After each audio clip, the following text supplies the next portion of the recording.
Good day po sa mga followers po ni Kiradad Motovlog, and for today's video, yan, testingin po natin yung ating DJI Mic Mini sa ating short ride. So iikot-ikot lang po tayo dito sa place namin, and titingnan na rin natin kung paano magpe-perform itong DJI Mic Mini under some conditions like yung may mga strong winds. Syempre pagka magmomotor tayo, given na yan, no, na malakas talaga yung hangin dahil syempre tumatakbo tayo ng medyo mabilis, at syempre merong mga wind noise yan. So isa-share ko na rin po sa inyo kung paano natin ikakabit yung ating DJI Mic Mini sa ating helmet.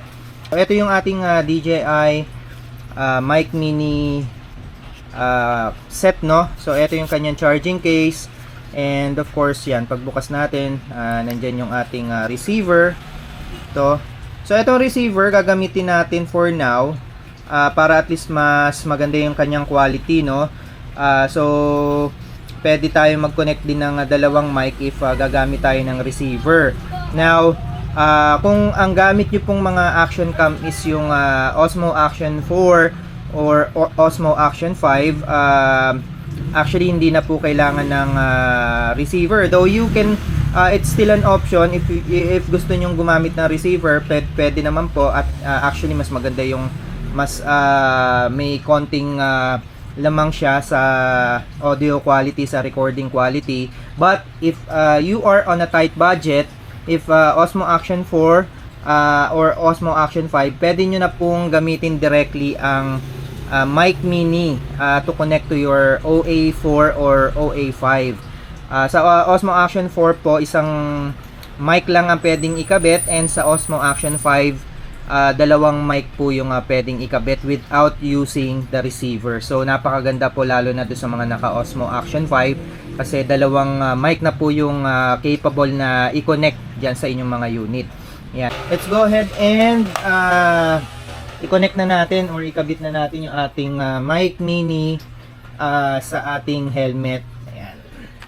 So itong Mic Mini, napakaganda niya kasi napakaliit niya and napakagaan niya, and hindi po kayo magkakaroon ng problema sa pagkakakabit or paghahanap ng pagkakabitan, kasi nga napaka liit lang niya. Ayan po, yung kanyang size, parang piso siya, kasing laki lang halos ng piso na bago.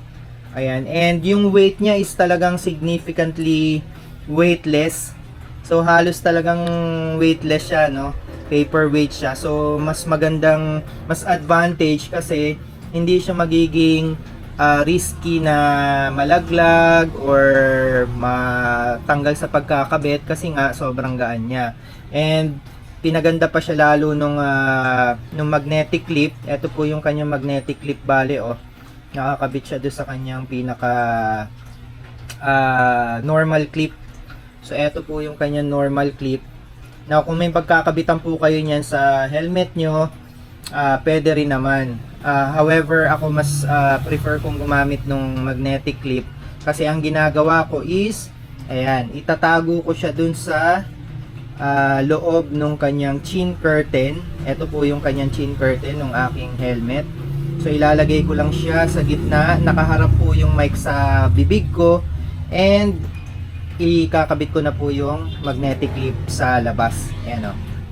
Ayan. So kung makikita nyo, nakakabit na yung magnetic clip, and nakakabit na rin of course yung mic doon sa loob ng helmet. So gumagamit din po ako nung dead cat or nung kanyang wind visor, para hindi masyadong maka-pick up ng wind noise kapag nagra-ride tayo. Ayan. So ganun lang po kasimple. Eto hindi natin may ipakita, no, kung paano ikabit. Siguro try natin gumamit na lang ng cellphone. Gamit na lang tayo ng cellphone para at least makita nyo rin kung paano kinakabit to do sa action cam. Ayan. Alright, so kabit na natin siya. Ayan, so ito po yung ating Osmo Action 4. Ang gagawin nyo po if kakabit nyo yung receiver is, kailangan nyo tanggalin yung takip ng USB port. So type C po ito, and type C naman po yung nakasupply kay DJI Mic Mini na set. So wala pong magiging problema dyan. And all you have to do is connect yung ano, yung USB type C do sa type C port. Ayan. So, kabit natin siya. Okay? So, yan, nag-click siya. Kung napansin nyo, nag-iba kaagad yung kulay ng LED, no? Kanina, blinking blue-green siya. So, ano na siya ngayon, naka-steady na siya na blue-green. And kung mapapansin nyo, gumagana na yung gauge nung kanyang pickup ng sound from the mic mini. Ayan, so naglalaro na siya, oh. So that's the indication na connected na and ready to go na yung ating mic system. Alright, so yun lang, gear up lang po ako, and after nito kita-kita tayo sa daan para matesting na natin siya. Yan, so tamang-tama, December 31 po, so bisperas ng bagong taon ng DJI Mic Mini. Yan, kapag gamit natin dito sa ating medyo maingay na ano, no, na motor. Yan, so titingnan natin kung gaano kaganda yung kanya noise cancellation or noise isolation. Tingnan natin kung kung paano yung pick up nung sound nung kanyang exhaust nung engine at nung aking boses, kung gaano kaganda yung kanilang balance, no? Kasi syempre gusto rin naman natin marinig sa ating mga clip or sa ating mga recording or sa ating mga video yung tunog ng engine. Syempre yan yung isa sa mga nagpapagana sa atin, at yan talaga yung hinahanap-hanap natin, no? Yung tunog ng ating mga big bike. However, syempre dahil nag-vlog po tayo, gusto rin natin of course na malinaw na marinig yung ating boses habang nagra-ride. So first time natin gagamitin itong DJI Mic Mini dito sa ating Kawasaki ZX-10R, and yan, I'm very excited and I'm pretty much sure na maganda yung kakalabasan nito dahil of course DJI po to, no? There's no doubt about the quality that any given DJI product can give us. Yan. So of course nakatandem din po ito sa ating DJI Action 4. Yan, so DJI fanboy, and yan, napakagandang kombinasyon nito. Of course yung kanyang sync ay seamless, napaka seamless yung kanyang of course may mga advantages, I mean kapag parehas sa DJI yung gamit, no? So may mga special type of connection na meron lang kapag DJI to DJI yung ating ginagamit. So ano pang iniintay natin? Let's go ahead and let's ride bago magbagong taon.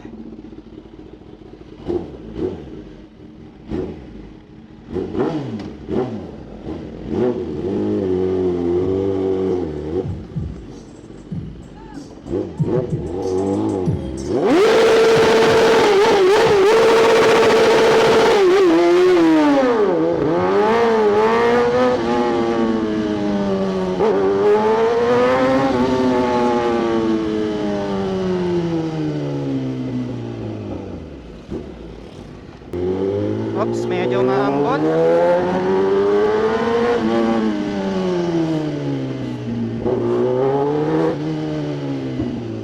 Medyo maambon. Sana wag tumuloy para makagala tayo ng medyo mas matagal. Yan, no. Maingay na yung ano, no, yung tunog ng ating big bike. So kahit ako, hindi ko na rin mismo naririnig yung aking boses pagka medyo nag-high RPM na, yan, kagaya nito. Yan, medyo maingay na yan.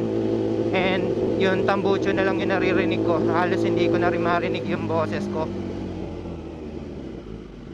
So kung maganda yung quality talaga nung Mic Mini,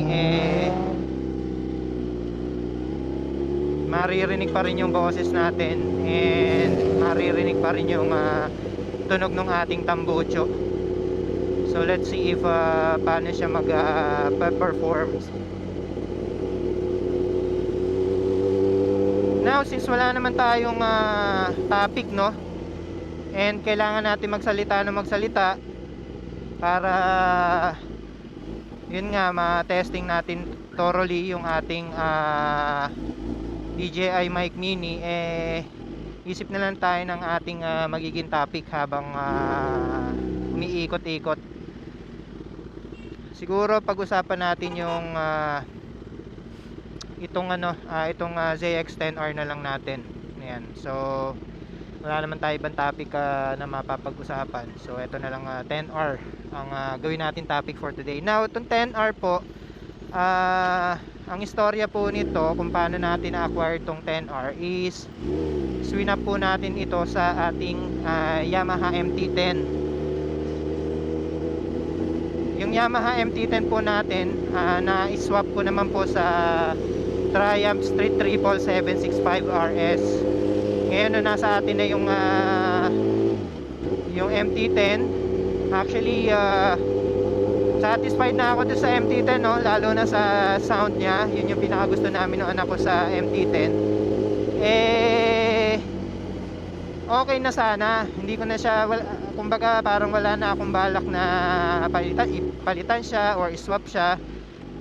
However, while browsing FB Marketplace, nakita ko itong specific na ZX-10R na ito, and nakikipag-swap, no, naghahanap siya ng kaswap. Fortunately, MT-10 mismo yung hinahanap niya. So eto na naman tayo.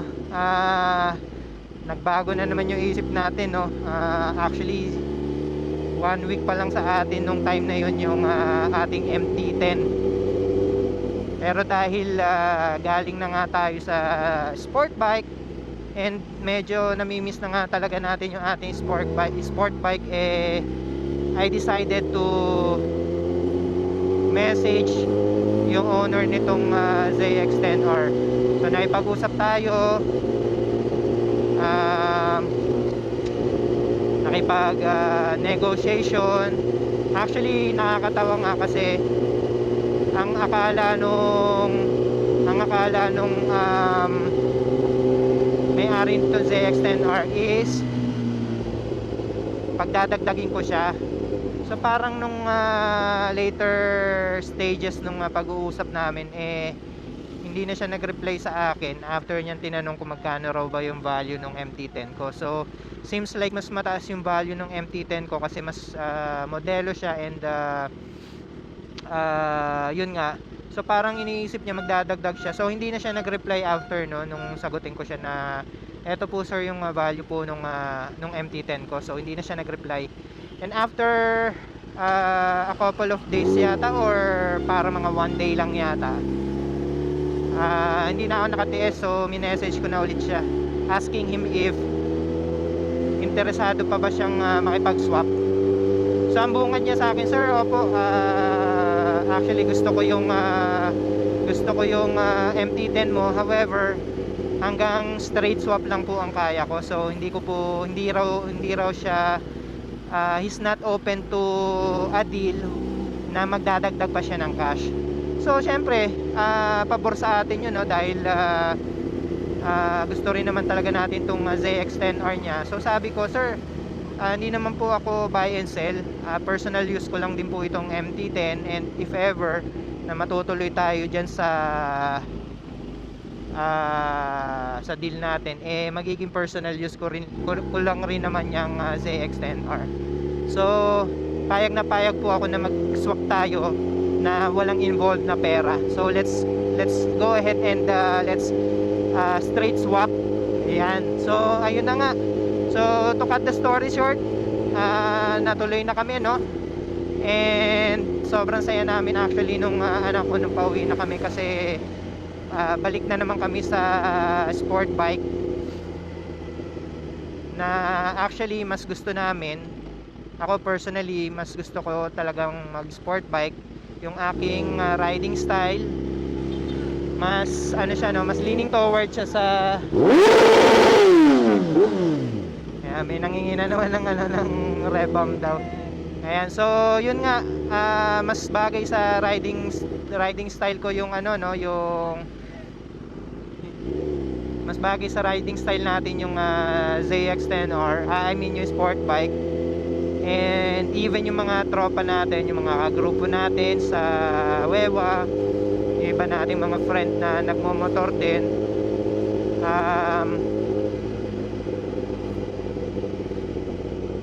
sinasabi nila sa akin na mas bagay raw talaga sa akin ang sport bike sa itsura ko, sa tindig ko, sa upo ko sa motor. So ayun, to cut the story short, talagang natuloy yung deal. And eto, so nasa atin na si Kakashi. Kakashi yung ipinangalan natin dito sa ating ZX-10R. Yan, so hinto muna tayo. Nandito tayo ngayon sa Michelle, Santo Domingo. Isa sa mga tambayan namin, ng mga kalugar ko dito. Yan, kapag wala kami magawa and libre sila, nandito kami tumatambay. Yan, magandang tumambay rito. Maganda yung loob ng Shell Select dito. Malawak, cozy, air conditioned, may mga lamesa. So diyan kami tumatambay, diyan kami kakain, drinks kami sa loob, may mga coffee din diyan, masarap din yung coffee nila. Mga brewed coffee rin na may mga choices din ng mga flavors. Ayan, so ang ganda dito, ayan, no, malawak. Although recently, dati maraming tumatambay talaga dito na mga kotse naman. So kotse po yung talagang parang dominant dito na tambay. However, siguro medyo nag-iingay yung mga nakakotse, no? So recently nakakita tayo ng mga paskil sa mga poste, sa mga bawat kanto na parang tinutuligsa nila. Ayun, yun, oh. Yun sa tawid, oh, yun, oh. Stop the noise, no car racing. Ayan, so tinutuligsa nila yung pag-iingay at siguro nagkakarera dito yung mga kotse. So ni-report siguro nila, nagreklamo siguro sila sa barangay, and unfortunately para do sa mga car groups, meron din pong presinto, sub-precinct dito, mini police station, yan blue na yan. Ayan, so siguro simula nun, nung may nagreklamo siguro, binantayan na sila at hindi na sila nagkaroon ng chance na tumambay dito at bitaw-bitaw siguro dito, magkakarera dito. So after nun, napansin ko na medyo hindi na sila tumatambay, no, wala na ako nakikita mga car groups dito. Which is dati medyo marami talaga, lalo na pag weekends, gabi. So nandyan sila lahat, ang dami nila. So ayun, tingnan natin tong dahil ito lang naman yung ating topic for today, yung ating pwedeng pag-usapan. So ito yung ating ZX-10R. Dati kala ko nag-iisa lang to sa Philippines, tong kulay na to. But recently nakita natin yung kanyang doppelganger. Yung kanyang twin brother, twin sister. Nagra-ride din po sa Marilake yan. So most likely baka dalawa lang silang ganyang kulay sa Pilipinas. So ang kulay po niya ay napakahaba actually nung kulay nito, no. Matte metallic fusion silver or matte metallic silver fusion. Hindi, matte metallic fusion silver. Ayan. So ang tema po nung kanyang kulay ay matte finish. Hindi po siya makintab, tapos may glitter siya. And then parang medyo nag-iiba-iba yung kulay niya, no. Kaya siguro may fusion dun sa pangalan ng kanyang kulay, kasi yung kanyang kulay nag-iiba depende sa kulay ng surrounding. Ayan. So, yan, like now, kung mapapansin nyo, parang medyo may pagka yellowish nung kanyang kulay, dahil siguro nagbabounce yung kulay ng etong yellow na yan nung shell, papunta doon sa kanyang pintura. Ayan. And napakasariwa po nito nakuha nating unit. That's why parang there's a big possibility na baka for keeps na natin ito, no. Pinag-iisipan ko na mabuti 'yun. So baka hindi na po natin pakawalan tong unit na to and ariin na lang natin up until such time. Yan. Alright, so yan. 2018 model siya. And all stock pa po yung kanyang decals and stickers. Yan. So kung ano po yung nakikita nyo, itong Ninja na ito. Ito, yung may mga naidagdag na po tayo. Pero yung mga stock na stickers niya at decals niya ay intact pa rin. So itong Ninja, yan. Itong ZX-10R na yan, ito stock pa yan. Itong Showa sa may piggyback nung front fork. Itong Kawasaki, yan. So stock na stock pa po siya. Actually ang binago lang dito ng may-ari nung nakuha natin ay yung kanyang exhaust. Yan, SC Project. Nilagyan ng mga engine covers. Yan. Etong mga sliders, tayo na yung naglagay niyan. Itong frame slider, itong front axle slider, itong rear axle slider, tayo na naglagay niyan. Etong tail tidy, yung previous na may-ari yung nagkabit niyan.